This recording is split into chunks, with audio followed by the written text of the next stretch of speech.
Une mentalité puissante et concentrée est à l'origine de tout succès.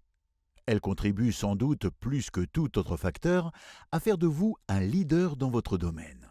Comme je l'ai mentionné dans la leçon précédente, la mentalité de leader et les compétences nécessaires pour mener une équipe sont des qualités acquises dont le développement et l'entretien requièrent énormément de détermination et de persévérance, mais qui sont assimilables grâce à la répétition et à la pratique, et qui vous propulseront très vite sur la voie de la maîtrise de soi. La clé pour apprendre ces compétences et atteindre le succès en tant que leader est le contrôle. L'art du contrôle, de la maîtrise de soi et de la responsabilité individuelle est la véritable marque du leader et de la personne d'exception dans tous les domaines.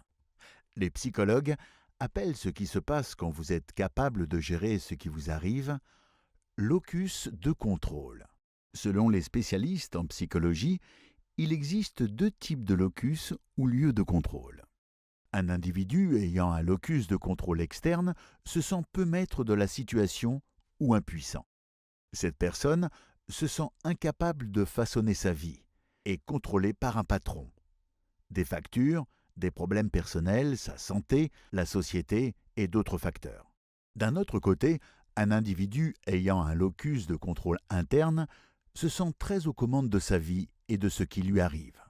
Une telle personne décide ce qu'elle veut faire ou non, plutôt que de se sentir obligée de faire ce que les autres veulent ou attendent d'elle. Les individus ayant un focus de contrôle interne sont plus proactifs, créatifs, sociables et sûrs d'eux. Ce sont les hommes et les femmes qui deviennent des leaders dans tous les domaines. Le lien direct entre prise de responsabilité et sentiment de contrôle est évident.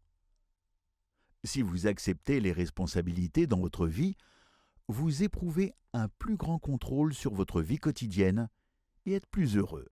Par conséquent, votre objectif tout au long de ce cours devrait être de développer un locus de contrôle interne et de devenir un leader puissant, assuré, qui prend les choses en main et se maîtrise, ainsi que son environnement et les autres. Pour vous aider à développer un locus de contrôle interne, nous explorerons des exercices et scénarios visant à renforcer vos responsabilités et votre pouvoir personnel. Par exemple, voici 4 scénarios de comportement de véritables leaders dont nous allons discuter. Numéro 1. Un leader ne cherche jamais d'excuses si quelque chose va de travers ou si il ou elle n'est pas toujours à la hauteur. À la place, le leader dit « pas d'excuses, je l'ai fait ou je ne l'ai pas fait, mais je n'ai pas d'excuses ». Numéro 2. Un leader ne se plaint pas des autres ou de la situation, ce qui est un signe de faiblesse. Quand un leader n'est pas satisfait d'une situation, il ou elle y remédie et passe à l'action. Si le leader n'agit pas, il ou elle accepte la situation et passe à autre chose. Numéro 3. Un leader ne critique pas les autres. Si quelqu'un commet une erreur, le leader en discute avec cette personne, convient d'un plan d'action et se remet au travail. Et numéro 4.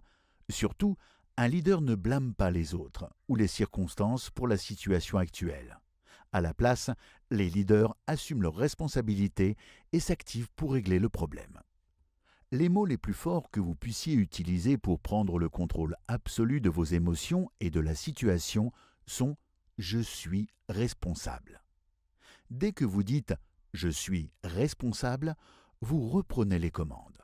Quand vous dites « je suis responsable », vous redevenez calme, clair et positif.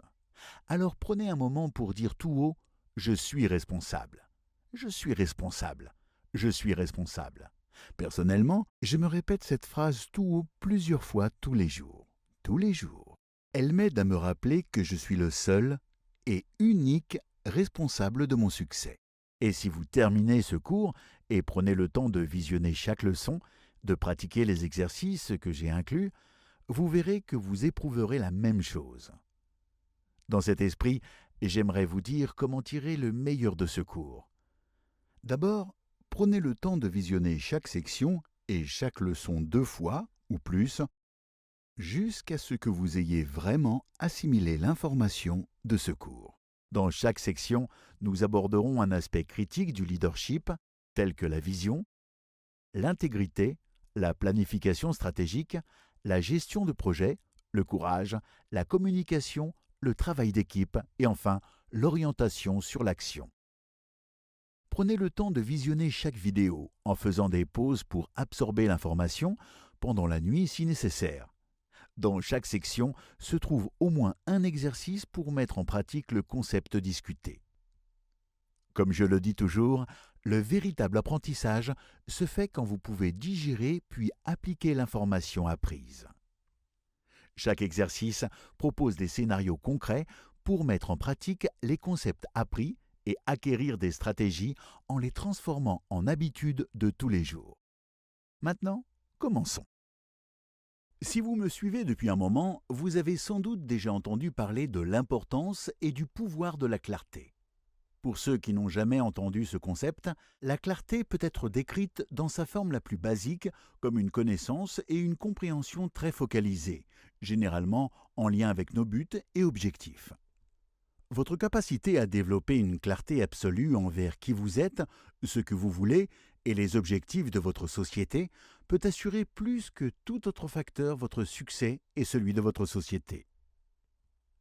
La clarté représente sans doute 85% du succès, voire plus. Comme vous pouvez vous y attendre, la clarté est donc une composante essentielle d'un leadership efficace.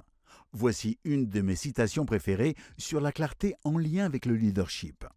Le leader doit savoir ce qu'il sait et doit être en mesure de montrer clairement à son entourage qu'il sait. Cette citation est de Clarence Birrandall. Le point de départ de la clarté pour un leader, c'est que vos objectifs dans tous les domaines de votre vie soient limpides. Malheureusement, ce n'est pas le cas pour la plupart des gens. Certains pourraient se demander ce que les objectifs personnels ont à voir avec le leadership et pourquoi nous les abordons dans ce cours. En vérité, il n'y a que lorsque vos objectifs personnels et professionnels sont clairs à vos yeux que vous pouvez vous concentrer et accomplir des choses extraordinaires dans votre vie. C'est dans les outils de la mentalité et de la clarté que se trouvent les tournants clés de ce cours. Formez votre esprit à réfléchir à ce que vous voulez et à ce qui contribuera le plus à votre carrière. Il suffit de regarder l'histoire pour voir interagir les pouvoirs de la clarté et de la mentalité. Prenez par exemple l'histoire d'Alexandre le Grand. À 15 ans, Alexandre était convaincu que son destin était de conquérir l'ensemble du monde connu. Il avait comme vision d'unir toute l'humanité dans une fraternité commune. Ses objectifs étaient parfaitement clairs. Il a appris l'art militaire avec son père et ses meilleurs généraux. Il se voyait comme un grand roi et croyait fermement en sa capacité de réaliser tout objectif qu'il s'était fixé. Durant la bataille d'Arbel, il a lancé ses 50 000 soldats dans un assaut frontal contre une armée forte d'1 million de Persans et l'a mise en déroute. Il n'a jamais envisagé la possibilité de perdre. Il avait entièrement confiance en lui, en ses hommes et en leur capacité à surmonter les difficultés en dépit de l'inégalité sur le terrain. Alexandre, comme tous les grands leaders, était capable d'organiser ses hommes et de les motiver à se surpasser et à dépasser tout ce qu'ils avaient fait avant. Il était capable de se concentrer sur ses forces et sur les aspects critiques essentiels à la victoire. Sa vie et son histoire sont un exemple de l'union de toutes les grandes qualités de leadership qui peuvent être identifiées dans presque toutes les études sur le sujet. Bien qu'Alexandre ait exhibé de nombreuses qualités clés du leadership comme l'orientation sur l'action, la vision et plus la clarté a toujours été au cœur de ses actions. Pour cette raison, la clarté est un aspect essentiel du leadership. Avant même de vous imaginer mener les autres au succès, ce que vous désirez accomplir personnellement doit être limpide dans votre esprit. Nous évoquerons la clarté à d'autres reprises au fil de ce cours. Bienvenue au premier exercice de ce cours. Dans cet exercice, j'aimerais que vous fassiez une chose en apparence très simple. Je veux que vous réfléchissiez. Pendant les 10 prochaines minutes, réfléchissez à pourquoi vous suivez vraiment ce cours et ce que vous espérez en retirer. Posez-vous ces questions, puis énumérez autant de réponses que possible ci-dessous. Première question, pourquoi suivez-vous vraiment ce cours? Souvenez-vous de l'adage « Celui qui a un pourquoi, qui lui tient lieu de but, peut vivre avec n'importe quel comment ». Deuxième question, quel objectif voulez-vous que ce cours vous aide à réaliser? Plus vos objectifs sont grands, plus vite vous atteindrez les résultats de ce cours. Troisième question, quel objectif personnel voulez-vous que ce cours vous aide à réaliser? Vous êtes plus motivé par vos objectifs personnels que par quoi que ce soit d'autre. Quatrième question, quel objectif professionnel voulez-vous que ce cours vous aide à réaliser, en particulier les objectifs financiers? Cinquième question, comment votre vie changera-t-elle après avoir achevé ce cours? Que pourrez-vous faire différemment? Que pourrez-vous faire plus ou faire moins? Commencer ou arrêter de faire?